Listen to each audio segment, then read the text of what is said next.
An earthquake of magnitude 4.8 struck Indonesia's Bali island on Saturday morning, killing at least 3 people.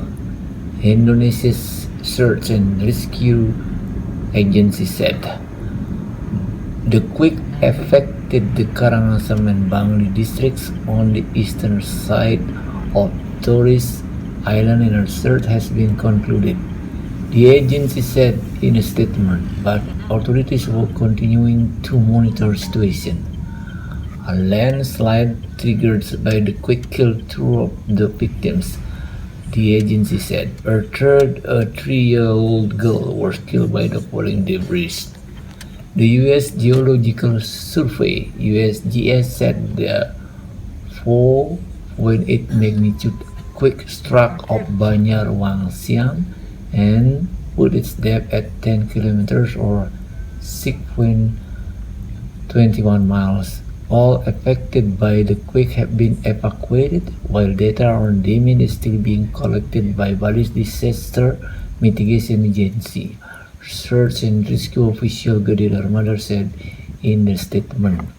The rescue services evacuated people across the lake as the route to the stricken community had been cut off by a landslide, he added. There was no significant damage in other parts of Bali, while the quake was felt also in the neighboring island of Lombok, local media reported. Bali reopened for international tourists on Thursday after 18 months of pandemic restrictions, but they are only expected to start arriving later this month. Denpasar, Indonesia, October 14, Reuters. The island of Bali reopened to foreign tourists after 18 months of pandemic hiatus on Thursday, but the island is lacking one crucial ingredient, international flight. 4.18 pagi waktu Indonesia Barat.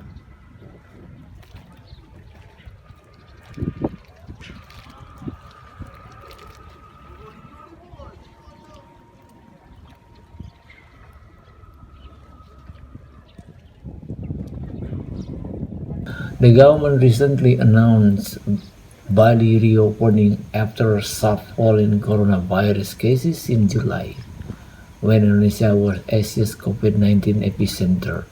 But new visitors from overseas were nowhere to be seen on Thursday, though the island's Muara International Airport has carried out exercises to prepare for tourists to return. It is not expecting much to happen soon. The regulation has just been issued. These things takes time. Sementara These akses countries darat and the kemudian visitors need time, Bali Governor Riwayan Korsas told reporters. lewat We hope that by end of October, at the least, there will be incoming flights, whether it's a charter or commercial flight, as signs of the start of tourism recovery in Bali. He added that he had received reports that hotels in Bali have started to receive bookings by foreign visitors, mainly from Europe, for November visits. jalan di sini. Known for its surfing, temples, waterfalls, and nightlife, Bali drew 6.2 million foreign visitors in 2019, the year before COVID-19 struck. But the tight pandemic border restrictions have devastated tourism, which is worth 54% of its economy. From January to June this year, only 35 foreign tourists entered Bali through its airport. In downtown Kuta, just off its famous beach shops and bars were open on Thursday, but with only a few customers, while taxi drivers waited outside. The government preparation could be the reason. Details about the reopening have been patchy, and Indonesia only identified 19 eligible countries late on Wednesday. Those include China, India, Japan, South Korea, and several European and Gulf countries. Thailand began its reopening in July, which marked fanfare.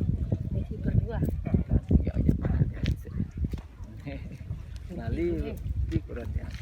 Bali's reopening plan is not yet matched by demands. Ini tempat Iputu Wartawa of the Island Tourism Agency said hotel reservations were few, adding the timing was so sudden.